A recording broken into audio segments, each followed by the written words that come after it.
माननीय जयराम रमेश जी, प्लीज। शुक्रिया deputy chairman sir.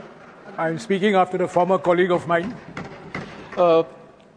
Sir, the debate in the Lok Sabha and in the Rajya Sabha have proved once again that we have far too little history in our politics and far too much politics in our history. प्रधानमंत्री, गृह मंत्री और सभी जो उस तरफ से बोले हैं, उन्होंने ये बिल्कुल साबित कर दिया है कि निकले हैं हिस्टोरियन बनने पर एक्चुअली बने हैं डिस्टोरियन। और मैं जो कुछ मैं कहूंगा मेरे पास लिखित प्रमाण है और बिना आपके आदेश दिए हुए मैं ऑथेंटिकेट करूंगा और सभा पटल पर रखूंगा। मैं सिर्फ 3 बातें करना चाहता हूं डिप्टी चेयरमैन सर।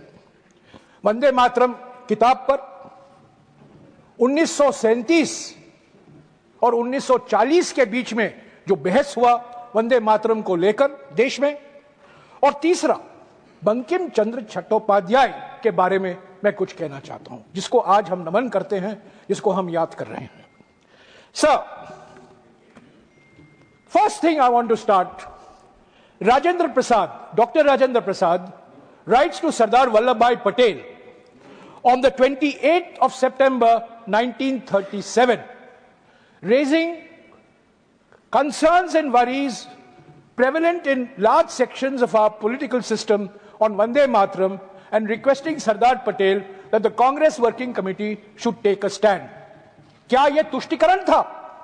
क्या डॉक्टर राजेंद्र प्रसाद को आप आरोप लगा रहे हैं कि तुष्टिकरण कर रहे हैं? सरदार पटेल तुष्टिकरण कर रहे हैं?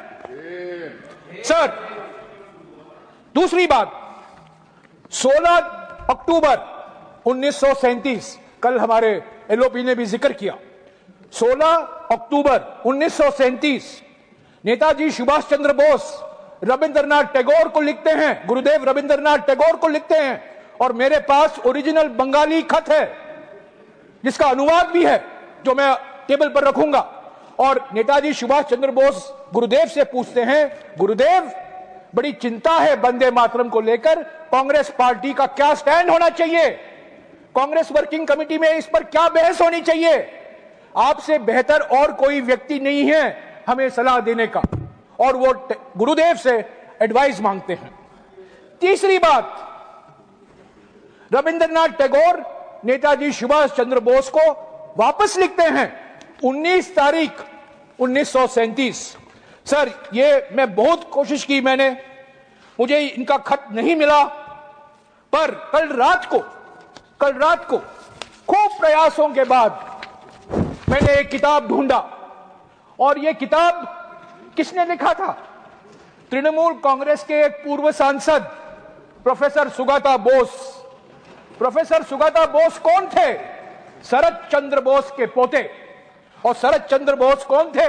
नेताजी सुभाष चंद्र बोस के बड़े भाई। और इस किताब में सुगाता बोस, जो नेताजी रिसर्च ब्यूरो के डायरेक्टर हैं कोलकाता में, उन्होंने गुरुदेव रविंद्रनाथ टैगोर का जवाब दिया है अंग्रेजी में। मैं पढ़ूंगा नहीं, ऑथेंटिकेट करके रखूंगा। मैं सिर्फ यह डेट गिनाना चाहता हूं क्योंकि हमारे गृह मंत्री के अमर शब्दों में आप क्रोनोलॉजी समझिए, इतिहास मत समझिए पर क्रोनोलॉजी समझिए। सर, चौथा, नेताजी सुभाष चंद्र बोस जवाहरलाल नेहरू को लिखते हैं 17 अक्टूबर 1937 को। पांचवा, जवाहरलाल नेहरू बोस को वापस लिखते हैं 20 तारीख 1937 को। रविंद्रनाथ टैगोर जवाहरलाल नेहरू को लिखते हैं 26 अक्टूबर 1937 को। इसका जिक्र एलओपी ने किया। आखिर में 28 अक्टूबर 1937 को सीडब्ल्यूसी का प्रस्ताव पारित होता है वंदे मातरम को लेकर, इसका भी जिक्र हुआ। और कौन कौन थे उस सीडब्ल्यूसी में? कोलकाता में महात्मा गांधी, नेताजी सुभाष चंद्र बोस, सरदार पटेल, जवाहरलाल नेहरू, मौलाना आजाद, गोविंद वल्लभ पंत, आचार्य कृपलानी। इनके खिलाफ आप तुष्टिकरण का इल्जाम लगा रहे हैं। तुष्टिकरण इनका है। सारा वर्किंग कमेटी तुष्टिकरण तुष्टिकरण तुष्टिकरण, गृह मंत्री बोलकर चले गए। तुष्टिकरण तुष्टिकरण उन्होंने की। सीडब्ल्यूसी का सर्वसम्मति से यह पारित होता है कोलकाता के सीडब्ल्यूसी के बैठक में। इसके बाद 30 अक्टूबर 1937 को रविंद्रनाथ टैगोर, गुरुदेव रविंद्रनाथ टैगोर खुद एक प्रेस वक्तव्य देते हैं जो आनंद बाजार पत्रिका में छपता है, और उस प्रेस वक्तव्य में वो कहते हैं कि मैंने सीडब्ल्यूसी को ये एडवाइस दिया और मेरे एडवाइस पर उन्होंने ये रेजोल्यूशन पारित किया ताकि सारा वंदे मातरम नहीं, पर वंदे मातरम को कुछ पंक्तियां नेशनल, तब उन्होंने कहा था नेशनल एंथम, बाद में बना नेशनल सॉन्ग। सर उसके बाद 1939 में क्या होता है देखिए, 1.5 साल बाद आचार्य कृपलानी सी राजगोपालाचारी को लिखते हैं 21/2/1939 को। क्या यह तुष्टिकरण है? उसके बाद राजगोपालाचारी, जिसका जन्मदिन आज हमने बनाया है, राजगोपालाचारी सरदार पटेल को लिखते हैं 7 जनवरी 1939 को। क्या यह तुष्टिकरण है? गोविंद वल्लभ पंत जवाहरलाल नेहरू को लिखते हैं 8 जनवरी 1939 को। क्या यह तुष्टिकरण है? और अंत में महात्मा गांधी अपनी पत्रिका हरिजन में 1 जुलाई 1939 को एक लेख लिखते हैं वंदे मातरम को लेकर। ये सब मैं टेबल पर रखूंगा, ये इतिहास है, पढ़िए, मैं ऑथेंटिकेट करके रखूंगा। पर मैं ज्यादा इससे पढ़ना नहीं चाहता हूं, पर ये क्रोनोलॉजी देना चाहता हूं, क्योंकि 1937 में जो माहौल पैदा किया गया था, सांप्रदायिक माहौल, कई संस्थाएं थी जो जिम्मेदार थे, और एक संस्था आज 100 साल मना रही है, 1925 में उसका गठन हुआ था। उन्होंने भी सांप्रदायिकता की चिंगारी उन्होंने भड़काया, और आज हमें कहते हैं कांग्रेस पार्टी ने तुष्टिकरण की, कांग्रेस पार्टी ने तुष्टिकरण की। मैं आऊंगा और किन किन लोगों ने तुष्टिकरण किया। वो सर ये क्रोनोलॉजी है। सर पहली बात तो ये किताब है, यह किताब 2003 में छपा था। इस किताब का नाम है वंदे मातरम, और इसके लेखक एक प्रसिद्ध इतिहासकार सब्यसाची भट्टाचार्य। सब्यसाची भट्टाचार्य विश्व भारती के वाइस चांसलर थे, वो Indian council of historical research के अध्यक्ष थे, और सर विदेश मंत्री बैठे हुए हैं। सब्यसाची भट्टाचार्य उसी विश्वविद्यालय में प्रोफेसर थे जिस विश्वविद्यालय में हमारे ज्ञानी वित्त मंत्री, हमारे ज्ञानी विदेश मंत्री और हमारे जेडीयू के नेता संजय झा पढ़े थे। और यह किताब सब्यसाची भट्टाचार्य ने लिखा है। सब्यसाची का माने क्या है? डिप्टी चेयरमैन सर, इनको जानना चाहिए। सब्यसाची नाम विष्णु का एक नाम है, विष्णु सहस्त्र नामम में आता है। सब्यसाची का अर्थ है जो बाएं हाथ से तीर मारता है और दूसरे दाएं हाथ से भी मारता है, 2 हैंडेड। सब्यसाची भट्टाचार्य 2 हैंडेड इतिहास थे, वो लेफ्ट के नहीं थे, राइट के नहीं थे, वो एक सचमुच बुद्धिजीवी थे। और उन्होंने ये किताब लिखी, और मैं सारे सांसदों को आज रात तक ये किताब पहुंचा दूंगा। ये 150 पेज का किताब है, पढ़िए इसका इतिहास क्या है। सब्यसाची भट्टाचार्य लिखते हैं कि 1875 में पहला वंदे मातरम लिखा गया। उसके बाद में जब आनंद मठ प्रकाशित हुआ 1882 में, उसमें और पंक्तियां जोड़ी गई, और पंक्तियां जोड़ी गई, यानी कि 1875 में एक वंदे मातरम था और 1882 में उसको और ज्यादा बड़ा किया गया। तो ये सब्यसाची भट्टाचार्य किताब में बहुत सारी चीज है इतिहास को लेकर। क्यों ये राष्ट्रगीत बना, किस माहौल में इसका ट्रांसलेशन हुआ, सभी भारतीय भाषाओं में इसका विवरण है। तो मैं गुजारिश करूंगा डिप्टी चेयरमैन सर, सभी सदस्य इसको पढ़ें। मेरा जो मैं कह रहा हूं उस पर विश्वास मत रखें, पर ये जो प्रोफेसर कहते हैं जिन्होंने हमारे विदेश मंत्री को इतिहास पढ़ाया है, हालांकि आज वो इतिहास ये भूल गए हैं, वित्त मंत्री को पढ़ाया है, हमारे जेडीयू के अध्यक्ष को पढ़ाया है, उसी अध्यापक की एक किताब पढ़िए। सर मैं दूसरी बात कहना चाहता हूं बंकिम चंद्र चट्टोपाध्याय के बारे में। सर बंकिम चंद्र चट्टोपाध्याय के बारे में बहुत चीजें कही गई हैं, पर क्या आप लोग सब जानते हैं कि 1876 को 1876 को एक संस्था का गठन हुआ कोलकाता में, महेंद्र लाल सरकार, सुखेंदु बाबू जानते हैं। 1876 में Indian association for the cultivation of science, और उसके जिम्मेदार बंकिम चंद्र चट्टोपाध्याय थे। उन्होंने पूरा प्रयास किया ये Indian association for cultivation of science बने, और इसी Indian association of cultivation for science में काम करके भारत का पहला विज्ञान में नोबेल पुरस्कार सीवी रामन को मिला। सीवी रामन ने और अमेरिका में काम नहीं किया, इंग्लैंड में काम नहीं किया, कोलकाता के Indian association of cultivation of science में किया, जिसकी स्थापना करने में महेंद्र लाल सरकार और बंकिम चंद्र चट्टोपाध्याय का बहुत बड़ा योगदान था। तो बंकिम चंद्र चट्टोपाध्याय जी कहते थे विज्ञान और आध्यात्मिकता दोनों का संगम, दोनों का मिलन होना जरूरी है। सर, ये आनंद मठ किताब है, मैं बंगाली पढ़ नहीं सकता हूं, पर मैं अंग्रेजी में पढ़ा, और इसमें इंट्रोडक्शन में कहा जाता है, there is an incident worth recalling. There was a wedding party at the Calcutta home of Ramesh Chandra Dutt, a literary disciple of Bankim Chandra Chattopadhyay. The young Tagore, Rabindranath Tagore, was a guest, and Chatterjee was the guest of honor. When the party had settled down, Tagore introduced himself to Chatterjee and sat at the great man's feet.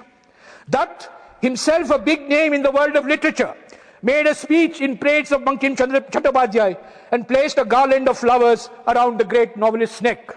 Suniye sir, to the surprise of the other guests, Chattopadhyay ji removed the garland and placed it around the neck of the young Tagore. The garland really belongs to him, Bankim said. I am the setting sun. He is now the sun rising. Ramesh, have you read his Sandhya Sagar? Sir, आज नेहरू का बदनाम सिर्फ नेहरू का बदनाम नहीं हो रहा है, ये रविंद्रनाथ टैगोर का बदनाम हो रहा है। ये सरकार क्या कर रही है? बंकिम चंद्र चट्टोपाध्याय बनाम रविंद्रनाथ टैगोर, ये क्या है? ये क्या मजाक कर रहा है?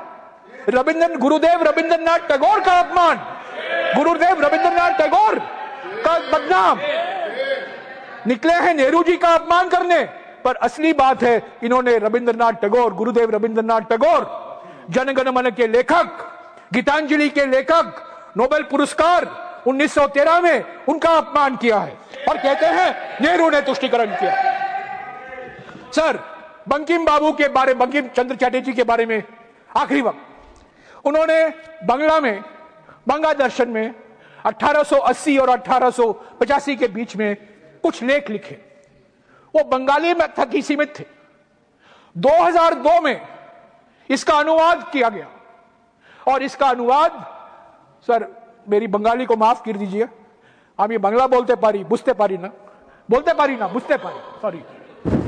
इस किताब का नाम है इक्वालिटी, सौम्यो, सौम्यो, सौम्यो, सौम्यो, सौम्यो, इक्वालिटी। इसका अनुवाद किसने किया सर? विवेक डिब्रॉय। विवेक डिब्रॉय कौन है? जाने माने अर्थशास्त्री, प्रधानमंत्री इकोनॉमिक एडवाइजरी काउंसिल के चेयरमैन, मेरे अच्छे मित्र थे, दुर्भाग्यपूर्ण उनका देहांत हो गया, पर विवेक डिब्रॉय ने यह किताब लिखी है, और इसमें बंकिम चंद्र चट्टोपाध्याय कहते हैं भारत की सबसे बड़ी समस्या जातिवाद समस्या है। हमारा इतिहास जातिवाद का इतिहास है, और इतिहास में सिर्फ 3 ऐसे व्यक्ति हैं जिन्होंने इक्वालिटी की बात की है, गौतम बुद्ध, जीसस क्राइस्ट और जॉर्ज जैकस रूसो, जो फ्रेंच रेवोल्यूशन के प्रेरणा स्रोत थे। तो आज जब हम बंकिम चंद्र जी को याद करते हैं, इस बंकिम चंद्र को भी याद कीजिए जो विज्ञान और आध्यात्मिकता के बीच में मिलन की बात करते थे।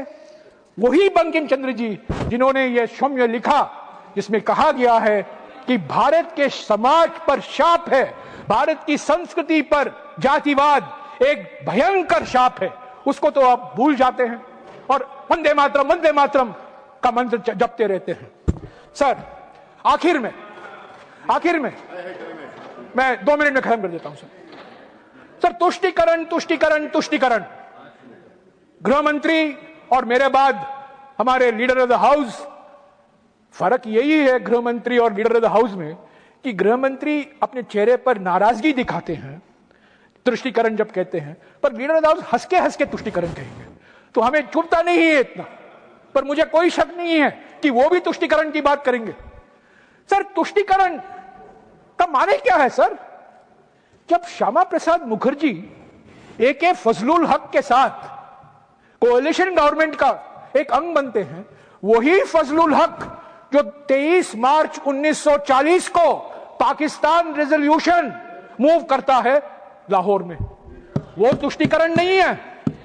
वही श्यामा प्रसाद मुखर्जी जिसके कहने पर हिंदू महासभा सिंध और नॉर्थ वेस्ट फ्रंटियर प्रोविंस में मिली जुली सरकार बनाती है, वो तुष्टीकरण नहीं है। जब 4 जून 2005 को भारत रत्न, सर 2 मिनट में सर 2 मिनट समाप्त करें। नहीं, सर 2 मिनट में खत्म कर रहा हूं क्योंकि समय लिमिटेड है। प्लीज सर, बैठिए सर, मैं चुपचाप यहाँ 10:30 से रात तक बैठा रहता हूँ, मुझे 2 मिनट का टाइम दीजिए। मैं आग्रह कर रहा हूं। 4 जून 2005 को 4 जून 2005 को भारत रत्न लाल कृष्ण आडवाणी जाते हैं कराची को, और किसकी प्रशंसा करते हैं? नेहरू जी से इतनी नफरत है कि वो जिन्ना की प्रशंसा करते हैं। वो तुष्टीकरण नहीं है। 2009 में जिन्ना की एक बायोग्राफी छपती है, उसके लेखक कौन है? वाजपेयी जी के मंत्रिमंडल के पूर्व वित्त मंत्री और पूर्व विदेश मंत्री जसवंत सिंह।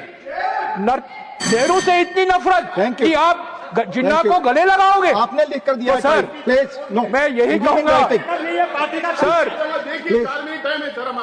सर मैं देख रहा हूं, please do not discuss with me, please sir, मैं यही कहूंगा अंत में, बहुत सारी चीजें कही गई हैं, हमें इतिहास पढ़ाया गया है विभाजन के बारे में, इमरजेंसी के बारे में, उसके बारे में मैं कुछ नहीं कहूंगा, अलग से उस पर बातचीत करेंगे। पर एक ही बात कहूंगा कि इस पूरा डिबेट का मकसद नेहरू को बदनाम करने के लिए है। इस पूरा ये एक प्रोजेक्ट का अंग है, और ये प्रोजेक्ट इतना भयंकर प्रोजेक्ट है कि एक सीधा साधा विनम्र सोबर रक्षा मंत्री भी इसके जाल में आ जाता है, और रक्षा मंत्री भी बहुत कुछ बोलते रहते हैं जिसका कोई ऐतिहासिक प्रमाण नहीं है। तो deputy chairman sir, Vande Mataram, हर एक कांग्रेस का सेशन वंदे मातरम गीत गाया जाता है। 1937 में रविंद्रनाथ टैगोर के मशवरे, उनके सलाह पर, उनके विचार के आधार पर यह रेजोल्यूशन पारित किया गया। महात्मा गांधी सहमत थे, नेताजी सुभाष चंद्र बोस सहमत थे, सरदार पटेल सहमत थे, जवाहरलाल नेहरू सहमत थे, गोविंद वल्लभ पंत सहमत थे। और आप जो नेहरू जी का नाम बार बार ले रहे हैं, असली बात यह है कि आप अपमान कर रहे हैं वो लोग जिन्होंने स्वतंत्रता के लिए अपनी कुर्बानी दी, जब आप लोग ब्रिटिशरों के साथ मिलजुल कर काम करने के लिए तैयार थे। शुक्रिया डिप्टी चेयरमैन साहब।